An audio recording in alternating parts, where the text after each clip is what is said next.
On va commencer par le level séquence master. Au niveau de la durée, à la place de 5,50, on va mettre 10 secondes. On va se baser sur 10 secondes.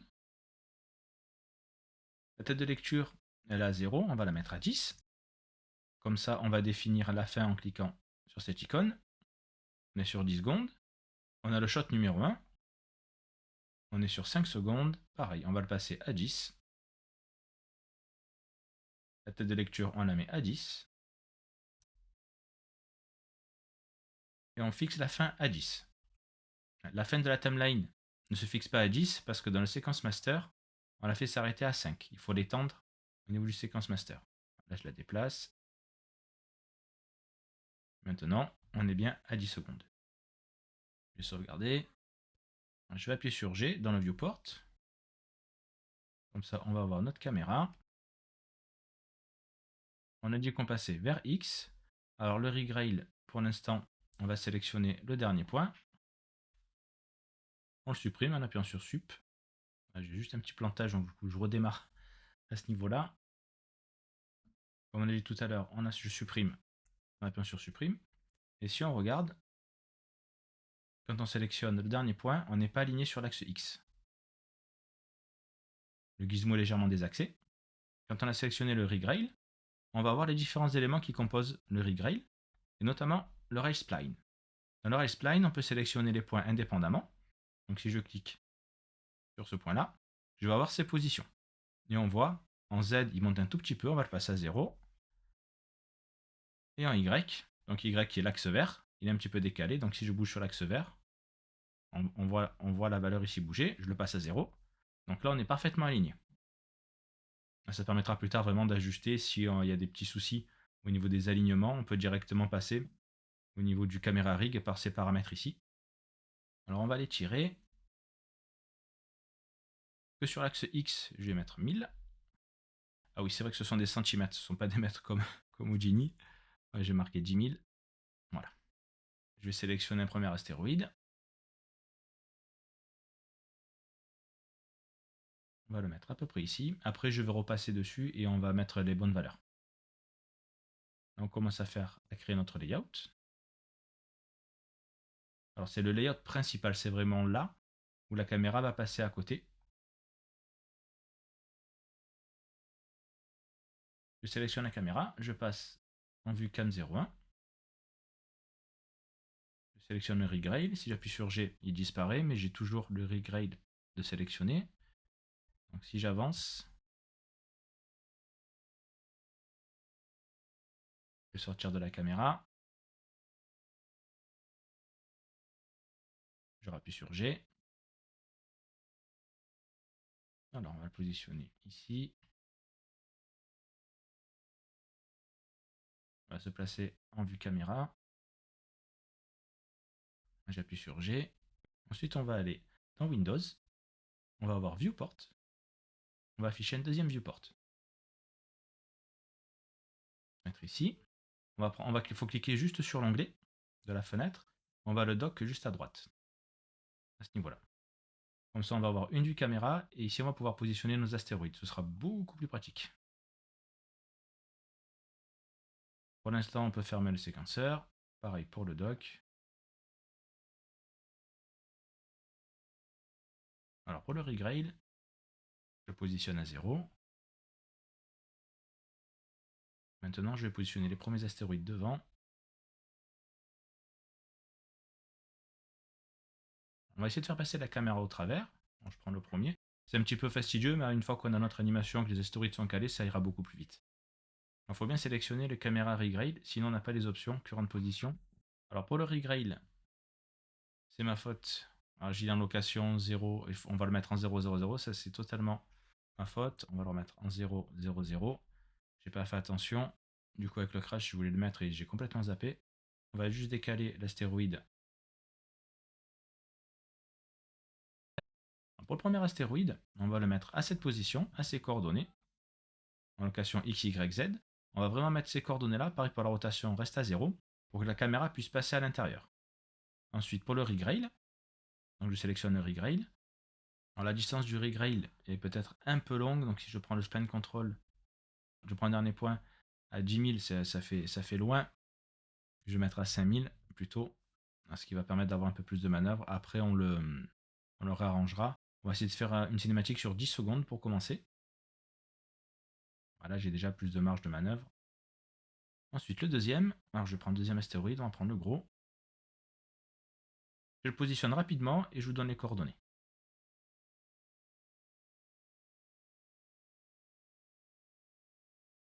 Pour le deuxième astéroïde, on va utiliser l'astéroïde V3. En coordonnées, on va rentrer ces coordonnées-là, en location, mais aussi en rotation. Alors l'idée, c'est que lorsque la caméra va avancer, l'astéroïde va également faire une rotation pour que la caméra puisse passer dans le trou qui est ici aussi. Ça, on le fera en animation tout à l'heure. Donc on peut rentrer ces coordonnées avec cette rotation pour le deuxième astéroïde. C'est parti pour le troisième.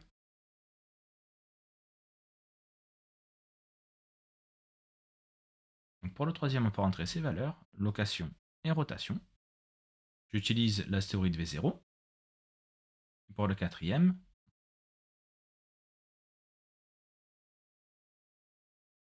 pareil que pour l'astéroïde précédent, l'idée est d'arriver sur ce côté de l'astéroïde, de faire se tourner pour ici accéder au trou, sauf que lorsque la caméra va s'avancer, on va récupérer un autre astéroïde et c'est là qu'on va faire la simulation qui va venir casser l'arche qu'il y a ici. Et la caméra va passer au travers. Et ensuite, la caméra va venir s'avancer lorsque la fracture s'est faite pour venir passer au travers. Alors on va bouger un petit peu, je vais vous donner les coordonnées. Voilà. Ensuite, on réarrangera, vraiment on affinera, une fois que la simulation sera faite, on raffinera un petit peu les coordonnées. Alors pour commencer, le dernier, on va le tourner de ce côté pour arriver sur le dos. Donc on peut récupérer ses coordonnées, la location et son orientation, donc cette rotation, sur X, Y et Z. Ensuite, je vais regarder, alors la caméra se finit là-bas, le rail se termine au bout. Donc si je la repositionne au début, là, on avance, il se retourne, craque à la simulation. Et là derrière, quand on va arriver, on va avoir plein de morceaux d'astéroïdes, de débris, de poussière, tout ça. Peut-être autre chose. On va voir si je fais si je le fais dans cette vidéo ou dans cette formation, si je la fais dans la formation d'après, pour la suite. Alors, on va pouvoir ouvrir le séquenceur, on va pouvoir faire l'animation. Ce viewport, j'en ai plus besoin. Je suis sur la caméra. Je fais CTRL Tab. On ouvre le séquence master.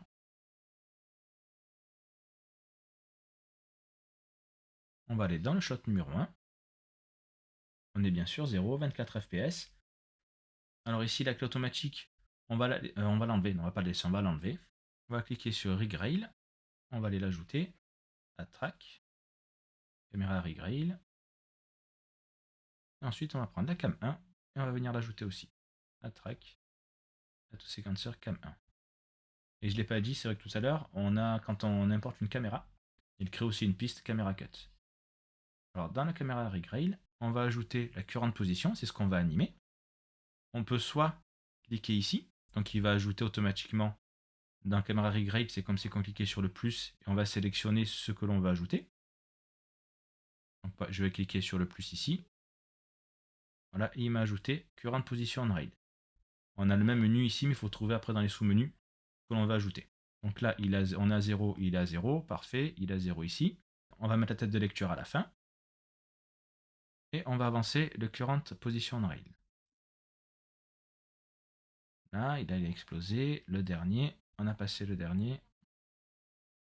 Donc là, on est tout juste, même pas au tiers, on va mettre 0.3. Et maintenant, il faut que je clique par contre sur le bouton ici pour ajouter une clé, parce qu'on n'a pas activé la clé automatique. En retournant en arrière. Je ne sais plus si je l'ai dit, mais ici, je suis en viewport cinématique. Hein. Donc, si on fait play,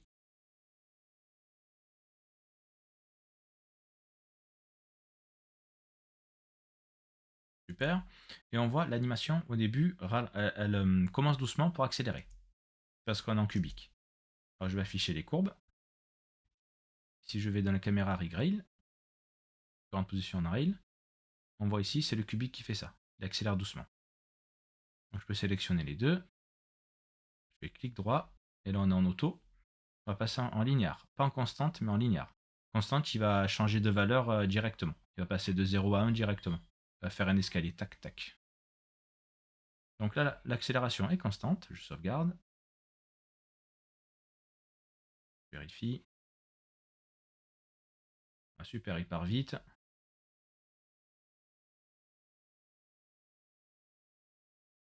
Maintenant, le début, on est un peu trop proche du premier astéroïde. Donc ce qu'on va faire, on va sélectionner le rig rail. Ici, on a 0. On est bien sur la clé 0, 0, 0. Alors on peut bouger de clé en clé, on peut avancer de clé en clé en cliquant sur les flèches ici. Et la location X, on va aller en négatif pour se reculer un peu plus. Comme ça, en ouverture, on va être à peu près à cette distance. Après, là c'est flou, mais on réglera le focus, tout ça au niveau des paramètres de la caméra plus tard. On a bien le temps d'arriver.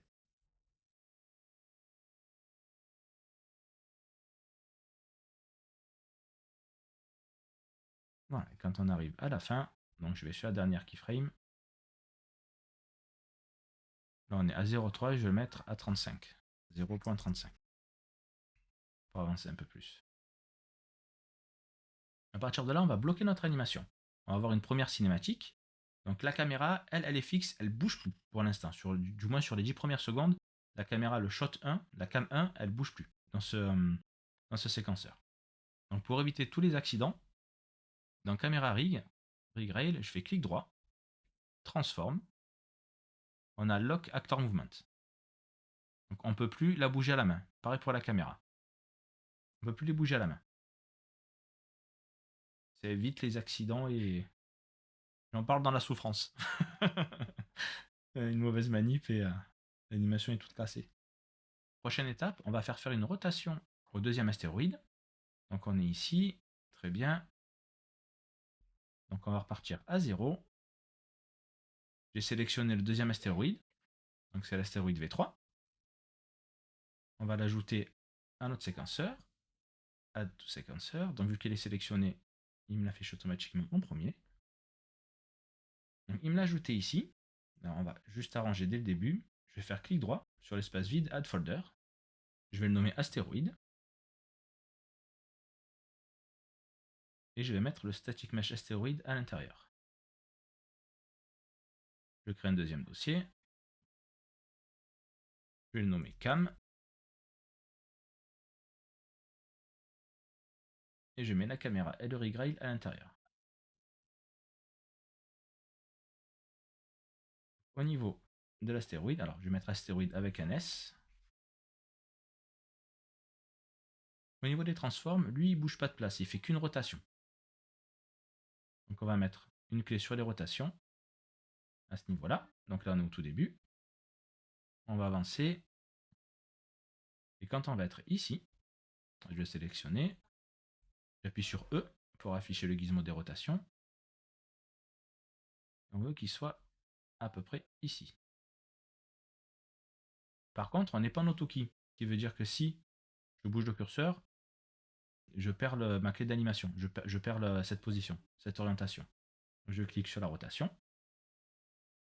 Là, maintenant, ma rotation est enregistrée. Donc si on repart, on le voit se retourner lentement. Je sélectionne toutes les clés, je fais clic droit et je passe en linéaire. Donc là, il s'arrête d'un coup. Très bien, donc maintenant, on va le faire remonter un tout petit peu. On met vraiment des clés d'animation sur des points clés.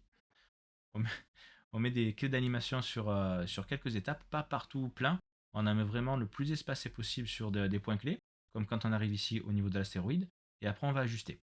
Sinon, ce sera ingérable. Là, j'avance les 3 clés. La rotation va se faire un peu plus lentement. Donc lorsque je positionne sur les points clés, on va voir les valeurs des rotations ici, qui sont les mêmes affichées ici. Ensuite, on va le faire monter un petit peu. Donc je retourne au début. On va passer en AutoKey. Donc je clique sur la clé ici, ce sera plus pratique. Je vais sur la prochaine clé au niveau de la rotation. Je sélectionne l'astéroïde. J'appuie sur W pour afficher ce gizmo. Et par contre, je le bouge que sur l'axe Z.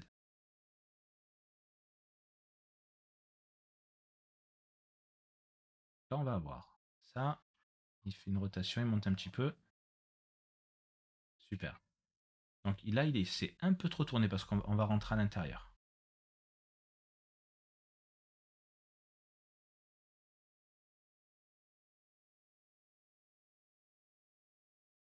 Je rappuie sur E. On bouge un tout petit peu. J'appuie sur W pour afficher le gizmo et on va le bouger en Y un petit peu.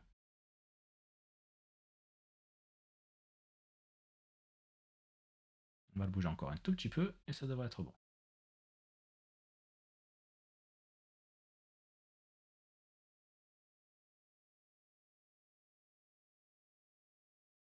Un poil. Voilà. Là, ça devrait le faire. Droite, gauche. Très bien.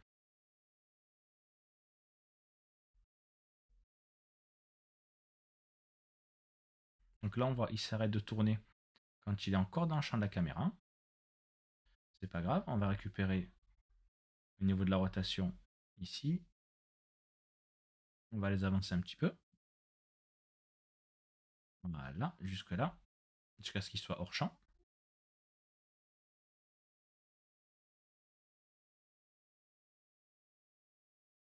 Bien penser à sauvegarder. Alors, CTRL S il marche pas sur ou commande S sur Mac. Obligé de cliquer sur la disquette pour sauvegarder au niveau du séquenceur. Voilà notre première animation. On peut peut-être agrémenter, on va agrémenter la première aussi parce que lui, c'est vrai qu'il est statique. Alors, ce qu'on va faire, on va se mettre ici. Donc, nous ici, on veut que cet astéroïde ait cette position quand la caméra est là. J'ai sélectionné l'astéroïde, donc c'est bien l'astéroïde V1, VTRAC, l'adaptor. Il est ici, SM astéroïde V1, je le mets dans le dossier astéroïde. Et au niveau des transforms, alors pas besoin, je ne clique pas ici parce qu'il va me mettre des clés sur le scale et j'ai pas besoin, je ne modifie pas le scale. On va être à ce niveau-là. On va les passer, je sélectionne, je fais clic droit en linéaire. On va revenir au tout début. Au tout début, j'appuie sur E, on va faire une petite rotation comme ça, peut-être vers le bas. Il va se remettre vers le haut. Et un peu dans ce sens, comme ça il tourne dans le même sens que les autres.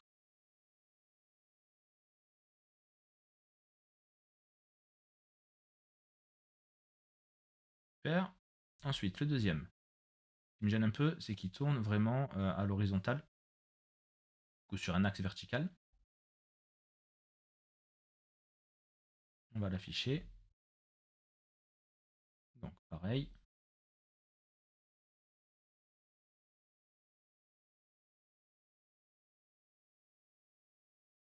Non, pardon, c'était l'autre, c'était le V3. Je voyais pas les clés d'animation, alors elles sont ici. Super. Et là, je vérifie en fait que je l'avais bien mis sur les trois, le roll, le pitch et le yaw. Je reviens au début. Cette fois-ci, pareil, je vais le mettre un petit peu plus bas.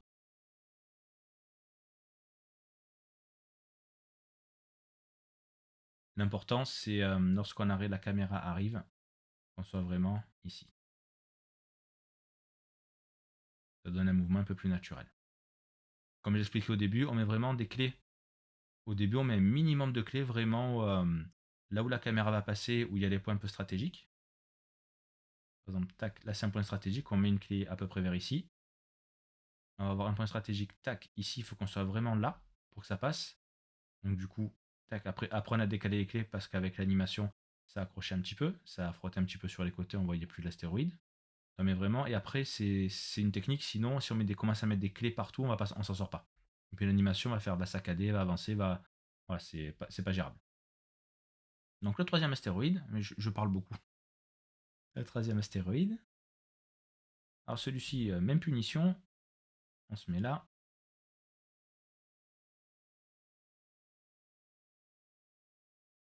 Alors lui, on a déjà passé au travers de 2, on va peut-être pas passer à travers.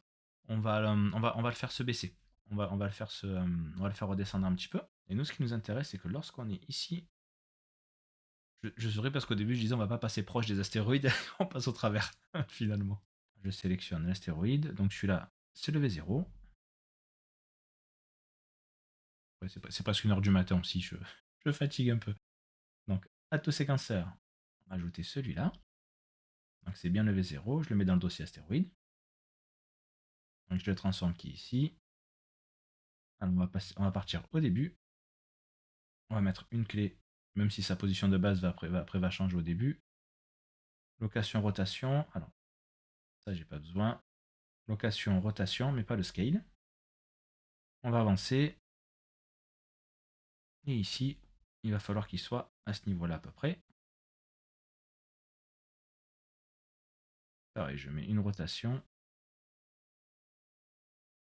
Je sélectionne les 4 et je passe en linéaire. Clic droit, linéaire.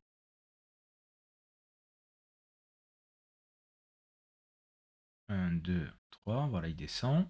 Et pareil, on va faire une petite rotation. Donc je vais sur la dernière clé. Alors Jump to Next Camp, ici on peut cliquer pour aller sur la clé suivante. Pas la dernière, mais juste la clé suivante. Je sélectionne, j'appuie sur E. Alors les autres tournent, on va les faire tourner tous dans le même sens. On va voir ce que ça donne.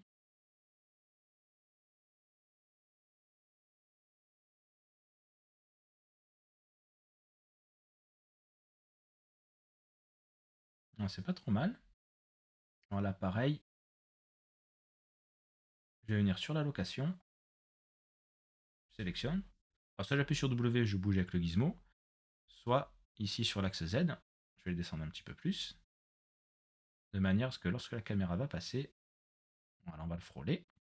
Et ensuite on va arriver sur la simulation. Alors là, il arrête de tourner à ce niveau-là, et moi je veux qu'il arrête de tourner une fois qu'il est hors champ. Donc ici. Donc je récupère. Ah, du coup, elle n'est pas passée en linéaire, la dernière. Je décale, je reste appuyé sur les clés, je les décale. Voilà. Et là, celle-ci, elle est ronde. Elle est toujours. Ah non, elle est passée en cubique. Ah, c'est bizarre. Normalement, il est. Là, je suis bien en linéaire. Mais quand il est en cubique, en fait, il met un rond normalement en cubique auto. Et non, je suis bien linéaire. Ça doit être un bug d'affichage ou j'ai pas compris un truc. Je pense que c'est un bug d'affichage. Alors, on était là. On il tourne plus lentement que les autres, c'est cool. Il y a juste un petit clipping ici. Voilà.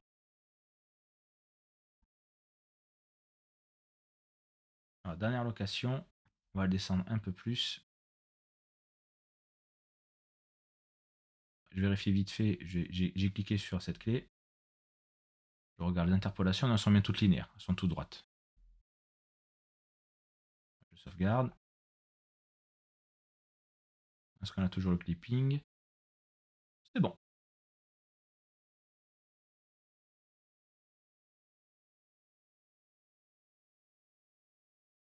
Super. Et la dernière animation.